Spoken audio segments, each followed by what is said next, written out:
নমস্কার, টিভি9 বাংলায় আপনাদের সকলকে স্বাগত। আপনাদের সঙ্গে আমি মঞ্জিরা। দুপুরের বিতর্ক শুরু করছি, তবে এই মুহূর্তে সবথেকে বড় খবরটা আপনাদের প্রথমেই দিই। নিয়োগ মামলায় সুপ্রিম কোর্টে অস্বস্তি। অভিষেক বন্দ্যোপাধ্যায়ের হাইকোর্টের নির্দেশে হস্তক্ষেপ করল না শীর্ষ আদালত।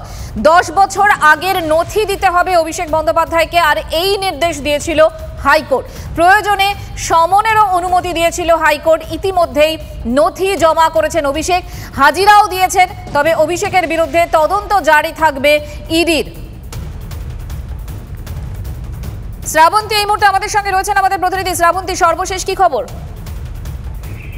দেখো, সুপ্রিম কোর্টেও অস্বস্তি বজায় রয়েছে Abhishek Bandyopadhyay list and bounce মামলায়। একসময় বিচারপতি অমৃতা সিনহা যে মন্তব্য করেছিলেন তাকেই চ্যালেঞ্জ করে অভিষেক বন্দ্যোপাধ্যায় ডিভিশন বেঞ্চের দ্বারস্থ হন। তার বক্তব্য ছিল যে যেভাবে তিনি রায় দিয়েছেন, কোথাও গিয়ে সেটা একটা তদন্তে হস্তক্ষেপ করছে বলেই সেটা মনে করেছিলেন তিনি। যদিও ডিভিশন বেঞ্চ সিঙ্গেল বেঞ্চের রায়ের উপরে আলাদা করে কোনো হস্তক্ষেপ করেনি। একই সঙ্গে অভিষেক বন্দ্যোপাধ্যায়কে বেশ কিছুটা সময় দেওয়া হয়েছিল নথি জমা দেওয়ার জন্য। এই ডিভিশন বেঞ্চের রায়কে চ্যালেঞ্জ করে অভিষেক বন্দ্যোপাধ্যায় সুপ্রিম কোর্টে যান এবং সেখানে একই ধরনের বক্তব্য রাখেন। এদিন সুপ্রিম কোর্ট পরিষ্কারভাবে জানিয়ে দিয়েছে ইডি যে তদন্ত করছে সেই তদন্ত চলবে। একই সঙ্গে ডিভিশন বেঞ্চ এর মাঝে একটা কথা বলি, নথি তো জমা দিয়ে দিয়েছিলেন এর মধ্যে অভিষেক বন্দ্যোপাধ্যায়। হ্যাঁ, নথি জমা দিয়েছিলেন এবং পরবর্তী সময় সমন পাঠানো যখন হয় অভিষেক বন্দ্যোপাধ্যায় সেখানে গেছিল না। তার শুধু বক্তব্য ছিল যে যেভাবে সিঙ্গেল বেঞ্চ এই অর্ডারটা দিয়েছিল সেইটা আলাদা করে একটা কোথাও গিয়ে জোর করে তদন্তকারী সংস্থার উপরে একটা চাপ সৃষ্টি করছিল। যে মন্তব্য করা হয়েছিল, যে কড়া পর্যবেক্ষণ করা হয়েছিল এবং যেভাবে তাকে গোটা নথি।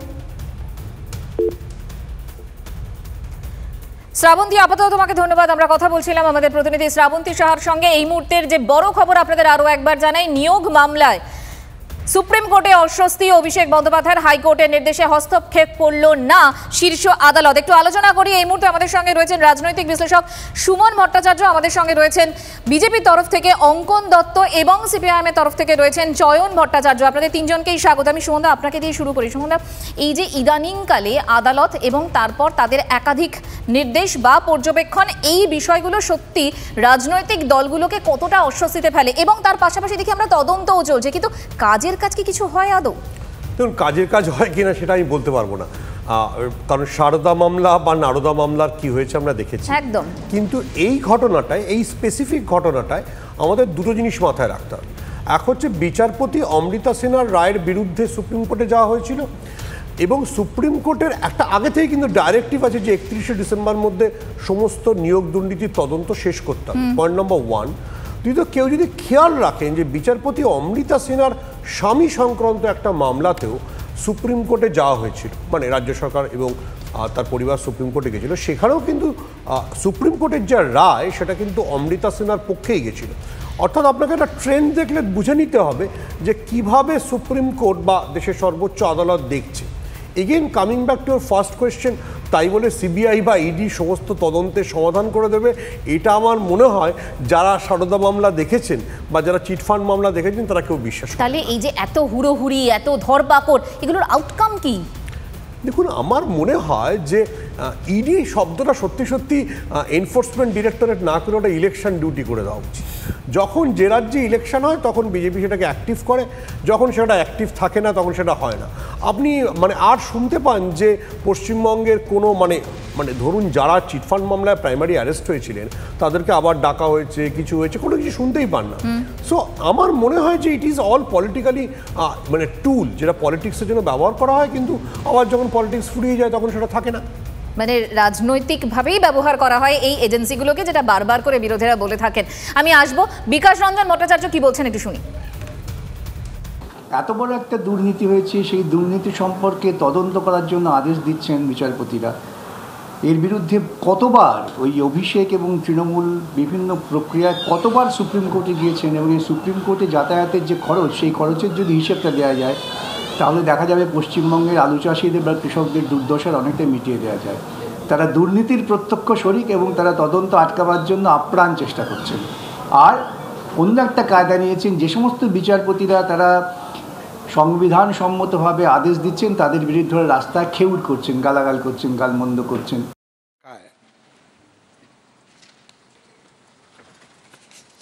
वो हम सबके लिए पीड़ादायक भी है। लेकिन कई बार ऐसे अवसर आते हैं जब इस सभा को अपने प्रति, राष्ट्र के प्रति अपने कर्तव्यों के निर्वहन के लिए उचित निर्णय लेने होते हैं। माननीय सदस्यगण, संसदीय लोकतंत्र नियमों, उच्च मर्यादाओं से चलता है। ये सदन हमारे देश की सर्वोच्च पीठ है। पिछले 75 वर्षों की हमारी लोकतांत्रिक यात्रा में हमारे सदन की, हमारे लोकतंत्र की एक ऊंची मर्यादा स्थापित हुई है। पूरा देश उच्च संसदीय परंपराओं के लिए हमारी ओर देखता है। इन्हीं उच्च परंपराओं की बदौलत हमारे लोकतंत्र की पूरे विश्व में एक विशिष्ट पहचान है। माननीय सदस्यगण, पिछले 75 वर्षों की गौरवशाली यात्रा में हमारा लोकतंत्र निरंतर सशक्त और परिपक्व हुआ है। जनता के बीच हमारी विशिष्टता लगातार बढ़ी है। जनता ने हमें इसलिए चुनकर भेजा है कि हम सदन में बैठकर उनके विकास के लिए, उनकी कल्याण के लिए, उनकी आशाओं के लिए, उनकी आकांक्षाओं को इस सदन में बैठकर पूरा कर सकें। लेकिन हमारे लोकतंत्र की इस गौरवशाली यात्रा में समय समय पर हमारे ऐसे अवसर भी आए हैं जब हमने इस सदन की गरिमा और प्रतिष्ठा, सदन के उच्च मापदंडों को बनाए रखने के लिए उचित निर्णय भी किए हैं। इस सदन के उच्च मर्यादा और लोकतांत्रिक मूल्य ऐसे मूल सिद्धांत है जिसमें किसी प्रकार का कोई समझौता नहीं किया जा सकता। ऐसे में हमारा दायित्व बनता है कि हम शुद्ध अंतःकरण से, ईमानदारी और कर्तव्यनिष्ठा से इन सिद्धांतों की रक्षा के लिए अपने दायित्वों का निर्वहन करें। हम अपने उच्च आचरण में शुद्धता रखें, शुचिता रखें, अपने व्यवहार को से किसी प्रकार का कोई को कष्ट न हो, हमारे व्यवहार से, हमारे कार्य में कोई संदेह न हो, हमारा आचरण ऐसा न हो जिस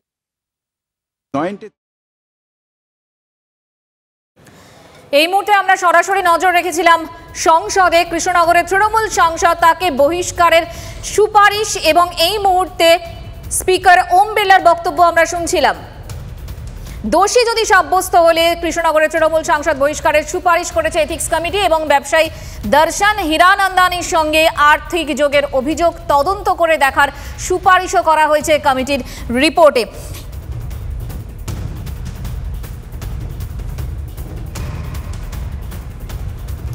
আমি আবারও আলোচনায় আসি, যখন আমরা পাবো আবারও লোকসভার দিকে অবশ্যই নজর রাখবো। সম্বন্ধে আপনার কাছে আমার প্রশ্ন যে এই যে একটা ইস্যু, যে ইস্যুতে আমরা দেখতে পেলাম কোথাও একটা ইন্ডিয়া জোটের যারা শরিকরা রয়েছেন তারা অনেকটা একসাথে এলেন, একসঙ্গে কথা বললেন, মানে কোথাও একটা আসবো আলোচনায় আরও একবার লোকসভার।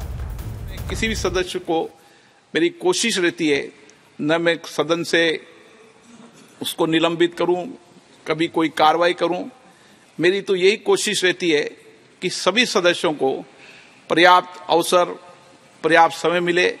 समय समय पर मैंने कोशिश भी की कि सदन की मर्यादा बनी रहे और उस मर्यादा बनाने के लिए कुछ कठोर निर्णय भी करने पड़े तो सदन की मर्यादा के लिए करने पड़े। और इसीलिए आज भी हम जो भी चर्चा कर रहे हैं उसमें मर्यादा, सदन की गरिमा हम सबके लिए सबसे ऊपर है। ऐसी परिस्थिति में हम सबको इस सदन के गौरव, सम्मान, नैतिकता और अस्मिता को अक्षुण्ण रखना हम सबकी सामूहिक जिम्मेदारी है। मुझे आशा है इस विषय पर जब हम चर्चा करें तो सदन की मर्यादा, उच्च कोटि की मर्यादा और पूरे देश में इस सदन के प्रति लोगों का विश्वास, भरोसा बना रहे और व्यक्तिगत रूप से भी जिन लोगों ने हमें चुनकर भेजा है, हम व्यक्तिगत आचरण में भी हमारा व्यवहार ऐसा होना चाहिए कि हम लोकतंत्र की उच्च मर्यादा को कायम रख सकें। मैं नियम 316E2 के विषय पर अधिकतम आधे घंटे की चर्चा की अनुमति देता हूं।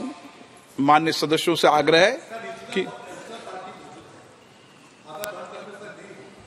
ये टाइम तो बढ़ाइए ना प्लीज। ठीक है, दैट यू कंसीडर। आधा घंटा में सब पार्टी बोलना चाहिए। श्री अधीर रंजन चौधरी जी। सर, आपने अपना पीड़ा जताई और ये सुनकर हमें ये यकीन हो रहा है कि कम से कम कोई हमारे साथ रहे या ना रहे। আলোচনা শুরু হলো ক্যাশ ফর কোয়েশ্চেন বিতর্ক এবং সেখানে ইতিমধ্যে আলোচনা শুরু হলো, সেদিকে আমাদের অবশ্যই নজর থাকবে। স্টুডিওতে একটু আলোচনা করি যে কথাটা বলছিলাম সুমনদা, যে এই মুহূর্তে দাঁড়িয়ে এই একটা ইস্যু, তাতে আমরা দেখতে পাচ্ছি যে ইন্ডিয়া জোটে যারা শরিকরা তারা খানিকটা কাছাকাছি আসতে পেরেছেন।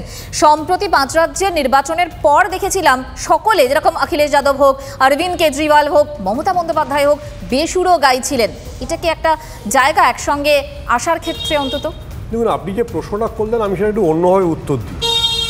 আমি ঘটনাচক্রে একটা বিশ্ববিদ্যালয়ে মাঝে মাঝে যেতাম, তার নাম জওহরলাল নেহরু বিশ্ববিদ্যালয়।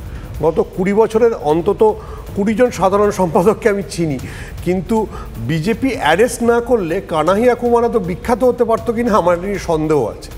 মহুয়া মৈত্রকেই যে জাতীয় মানে নেত্রী করে দেওয়াটা, সেটা বোধহয় বিজেপির একটা ভুল স্ট্র্যাটেজি বা বিজেপির স্ট্র্যাটেজি।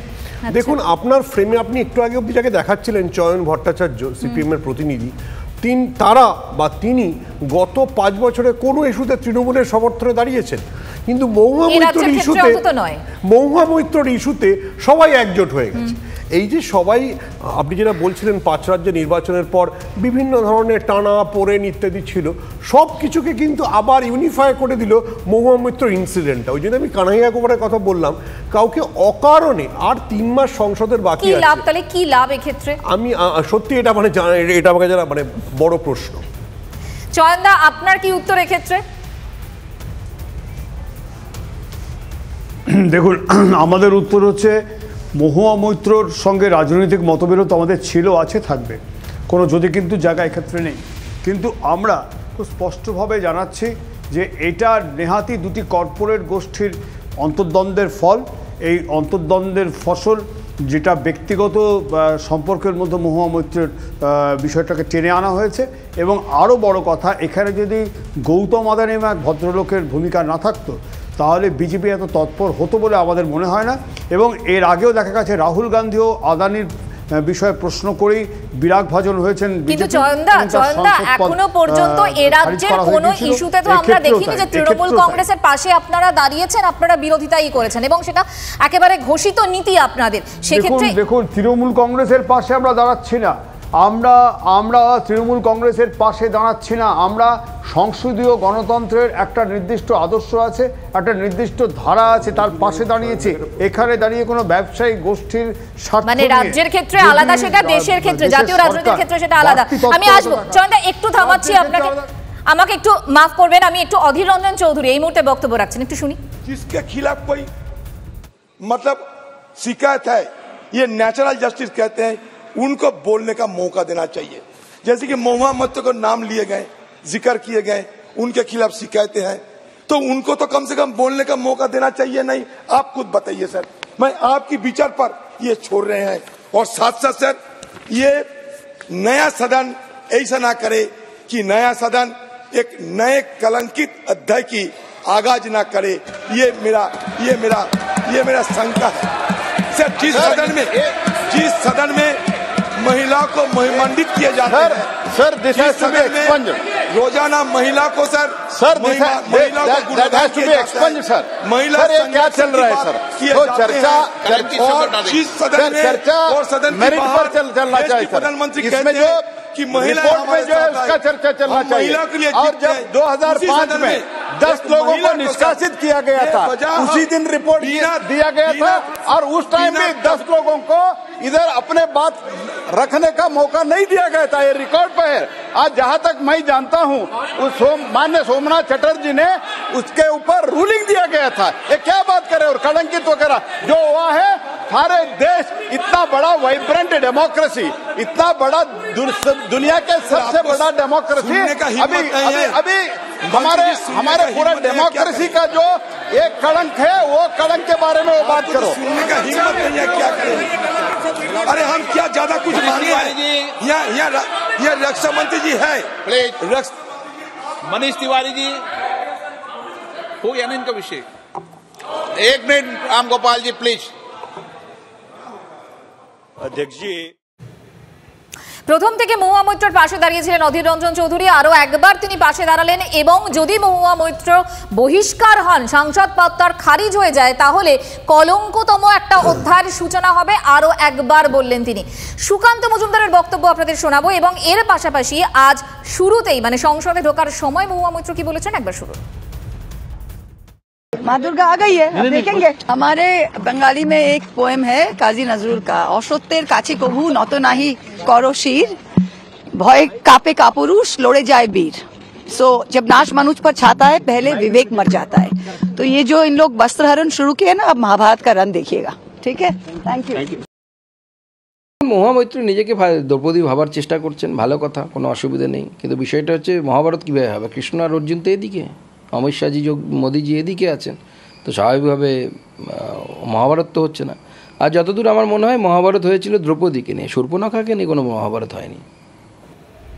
আমাদের সঙ্গে আইনজীবী অনির্বাণও আছেন। অনির্বাণ, সুকান্ত মজুমদারের যা বক্তব্য, যে ক্যারেক্টারগুলো কথা বললেন, এর প্রেক্ষিতে আপনি কি বলবেন? দেখুন, মহাভারতের কোনো ক্যারেক্টার যদি মুখে চটি জুতো এসব খেতেন তাহলে ওনার কথা বলতে পারতাম, মহাভারত নিয়ে কথা বলতে হলে ওনার কথা বলে কোনো লাভ নেই।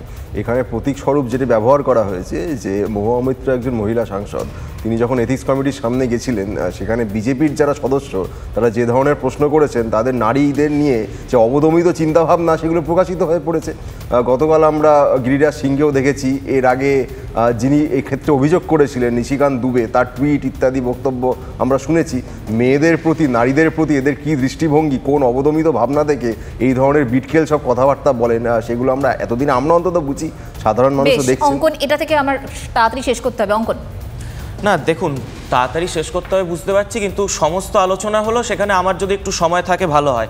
প্রথম কথা হলো যে আপনি এখানে দেখাচ্ছেন যে সংসদে বলতে দেওয়ার সুযোগ দিতে হবে। 2005 সালে যখন 12 জন সদস্যকে থেকে এই ক্যাশ ফর কোয়ারির কাণ্ডতে অভিযুক্ত করে তাদেরকে বরখাস্ত করা হয়েছিল, তখন কাদেরকে বলতে দেওয়ার সুযোগ দেওয়া হয়েছিল? সেই সময় আপনি বিরোধী দলনেতাকে দেখেছিলেন? সেই বিরোধী দলনেতা এই ধরনের মন্তব্য করছেন, সরকারের সাথে বিরোধী দলনেতা সহযোগিতা করেছেন। এখানে পরিষ্কার দেশের সার্বভৌমত্ব, দেশের আভ্যন্তরীণ নিরাপত্তার সাথে ছিনিমিনি খেলা হয়েছে। ইউপিএ আমলে তাহলে কি বলছেন যে বলতে দেওয়া হবে না? একতরফা, একপাক্ষিকভাবে একটা কাজ হয়ে যাবে, সিদ্ধান্ত হয়ে যাবে, সেটা কি সমর্থনযোগ্য? মঞ্জিরাদি, আপনি তো 2005 সালের একটা নিদর্শনটাকে একটু তুলে আনুন তো, যখন 10 জন সাংসদকে বহিষ্কার করা হলো ক্যাশ ফর কোয়ারি কাণ্ডে, একজনকেও বলতে দেওয়া হয়েছিল তখন? বিভিন্ন দল মিলে বিজেপি ছিল, দাদা তাদের টাকা নিতে দেখা গেছিল, এখানে টাকাটা কোথায়? এখানে টাকাটা কোথায়? ওখানে তাদের টাকা নিতে দেখা গেছিল। কি বলেছেন এখানে? কি বলেছেন? হীরানন্দনীকে টাকা নিয়ে কেন? চ্যালেঞ্জ করো। হীরানন্দনীকে টাকা নিয়ে কেন? এক্স্যাক্টলি, এদিক সমিতিতে টাকা নিয়ে কেন? চ্যালেঞ্জ করা হচ্ছে। যে নিয়মগুলো করা হচ্ছে তাকে ডাকো, এইখানে যে তুমি আজকে এদিক কমিটিকে বলো ডাকতে, এদিক কমিটির সাহস নেই। 2014 সালে ইউপি এর বানানো নিয়ম, ক্যামেরার সামনে টাকা নিয়েছিল, তারপরে আদবানিজি বলেছিলেন যেটা বাড়াবাড়ি হয়ে গেল, লঘুভাবে গুরুদণ্ড, তার অন রেকর্ড রয়েছে, এটা প্রমাণ করবে।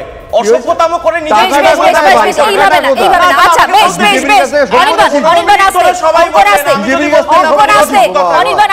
নয়, প্লিজ ঝগড়া নয়, আমার একটাই বক্তব্য, এক সেকেন্ড, আমার একটা বক্তব্য। তার মানে কি কোথাও একটা দাঁড়িয়ে সেই শাসক আর বিরোধী দলের তরজা, এই তরজাটা থেকে আমরা বেরোতে চাইছি। এবং সত্যি কথা, গতকালও একটা অদ্ভুত ছবি দেখেছি আমরা। এই রাজ্যের ইস্যুতে যদি আমি ফিরে আসি, তাহলে সেখানে দেখলাম 9টা শিশুর মৃত্যু হয়ে গেল। এই মৃত্যু নিয়ে অন্য কেউ কোনো কথা বলে না। সেটা আমার অনির্বাণের কাছেও প্রশ্ন, অঙ্কনের কাছেও প্রশ্ন, যে এই মৃত্যু নিয়ে কোনো কথা হয় না, রাস্তা নেই এ রাজ্যে সে নিয়ে কোনো কথা হয় না, এই ইস্যুগুলো নিয়ে কোনো কথা হয় না, বরং যেগুলো কথা বলবে কেন আপনারা বলবেন না কেন? হ্যাঁ একদম একদম, আপনি ঠিক কথা বলেছেন। একটু মনে করি আমি রাস্তা কোন কথা বলছি, সেই বামনগোলায় রাস্তা নেই বলে খাটিয়া করে নিয়ে যাওয়া হচ্ছিল। আপনি একদম ঠিক কথা বলেছেন। চা বাগান বন্ধ নিয়ে আমরা প্রস্তাব দিলে বিধানসভায় আলোচনা হয় না, ডাবল ইঞ্জিনের কথা বলবো, আমরা 3 ইঞ্জিনের সরকার চালাচ্ছে, আলোচনাটা কোথায় হয়? বিধানসভায় এটাই তো বিধানসভা আজকে আদালত পর্যন্ত বলছে অঙ্কন যে নন ইস্যুগুলোকে ইস্যু করা হচ্ছে এবং রাজনৈতিক দলগুলো রাজনৈতিকভাবে লড়াই করার জন্য আদালতে চলে যাচ্ছে। একেবারে আপনি দেখুন বিধানসভায় বিগত 12 বছরের স্বাস্থ্য বাজেট নিয়ে রাজ্য সরকার একদিনও আলোচনা করেছেন কিনা? একদিনও আলোচনা করেনি। স্বরাষ্ট্র দপ্তরের বাজেট নিয়ে একদিনও আলোচনা করেনি। মিথ্যাচার করবেন না। স্বরাষ্ট্র দপ্তরের বাজেট নিয়ে আলোচনা করেনি।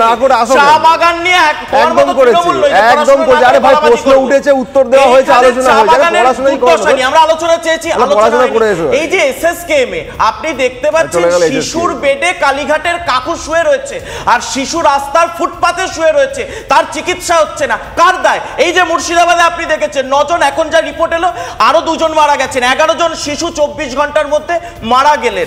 আমি অনিবার্য থেকে উত্তর দেব, কিন্তু আপনারা আমার প্রশ্ন, আপনারা এই প্রশ্নগুলো নিয়ে কেন বিধানসভায় চিৎকার করেন? স্বাস্থ্য বাজেটে দিদিভাই আপনারা কেন একেবারে অন্য ইস্যু গঙ্গা জল নিয়ে ধোয়াতে যান কেন? আমি বলিনি একদম আমি 10 সেকেন্ডে শেষ করছি। যখন আপনি বিরোধী দলের প্রসঙ্গ ছাড়ুন, যখন মুর্শিদাবাদের বিধায়ক নিজে আপনার প্রশাসনিক বৈঠকে মুখ্যমন্ত্রীর কাছে বেড চাইছে যে আমার মুর্শিদাবাদ হসপিটালে বেড চাই, মুখ্যমন্ত্রী প্রকাশ্যে বলছেন যে আমি লক্ষ্মীর ভান্ডার দিচ্ছি, আমি বেড দিতে পারবো না। এই সরকার আলোচনাই চায় না। 12 বছরের স্বাস্থ্য বাজেট নিয়ে আলোচনা করে পড়াশোনা করবে না, ভাববেও না, অবশ্য বিজেপি করবে। সুমনদা বলুন, অনির্বাণ কাজে আসবো তারপরে। আপনি গতকালের পার্লামেন্ট শুনেছেন? গতকাল পার্লামেন্টে বিজেপির একজন এমপি লম্বা বক্তৃতা দিয়েছে যে প্রেম করে বিবাহ বন্ধ করে দেওয়া উচিত, লিভ ইন বন্ধ করে দেওয়া উচিত, মহিলাদের কী কী আচরণ করা উচিত না। আপনার মনে হয় তারপরে বিজেপি এসব ব্যাপারে সিরিয়াস? উল্টো দিকে আপনি দেখুন, সিপিএম মানে চয়নবাবু খুব ভালো লোক, কত সুন্দর করে বলছেন যে গৌতম আদানির জন্য আমরা এটা করছি। আপনি জানেন বা চয়নবাবুর কি মনে আছে যে কেরালায় আদানিদের পোর্টের বিপক্ষে যখন বিক্ষোভ হচ্ছিল, কংগ্রেসের বিধায়ককে ওনারা অ্যারেস্ট করেছিলেন এবং পিন্নরায় বিজন বলেছিলেন যে কংগ্রেস এখানে অশান্তি করতে চাইছে।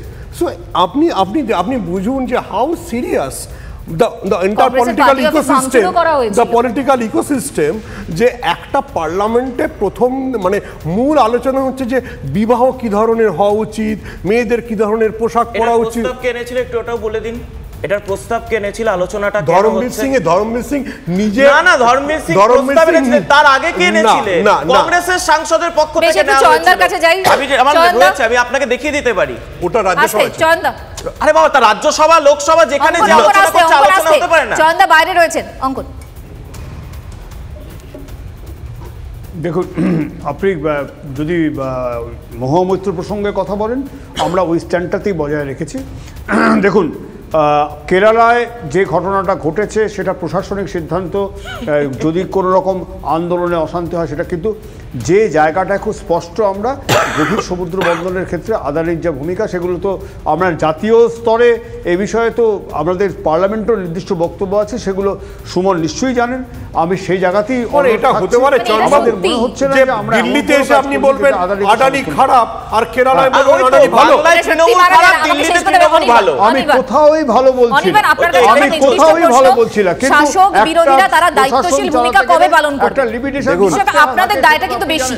না, অবশ্যই শাসকের দায় সবসময় বেশি। এবং এইখানে মনে রাখবেন, গণতন্ত্রে, বিশেষ করে নির্বাচনী গণতন্ত্রে, মানুষ যে শুধু শাসককে বেছে নেন তা নয়, তারা বিরোধীকেও বেছে নেন।